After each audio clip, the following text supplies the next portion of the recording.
ಘನತೆಯನ್ನು ಹಾಗೂ ಆಳುವ ಸರ್ಕಾರ ವರ್ಗವಾಗಿ ಸಮಾಜವನ್ನು ನಿಯಂತ್ರಿಸುವ ಅಧಿಕಾರವನ್ನು ನೀಡುತ್ತದೆ. ದೈವಿಕ ಧರ್ಮ, ಅರ್ಥ, ಬ್ರಾಹ್ಮಣ ಧರ್ಮ ತಲತಲಾಂತರಗಳಿಂದ ದಲಿತರನ್ನು ಹಾಗೂ ನೈಸರ್ಗಿಕ ಸಂಪತ್ತಿನಿಂದ ವಂಚಿಸುತ್ತಾ ಬಂದಿದೆ.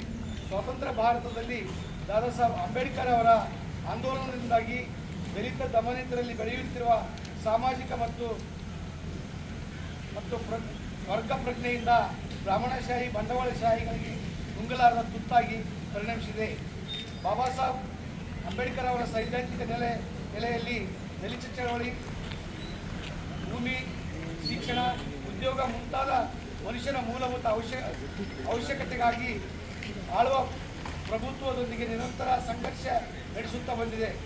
ಕಳೆದ 4 ದಶಕಗಳಿಂದ ದಲಿತರ ಭೂಮಿ ಹಕ್ಕಿಗಾಗಿ ನಡೆಸಿದ ಹೋರಾಟದಲ್ಲಿ ದರಖಾಸ್ತು ಜಮೀನು ಮಂಜೂರು ಮಾಡುವ ಕಾಯ್ದೆ ಜಾರಿ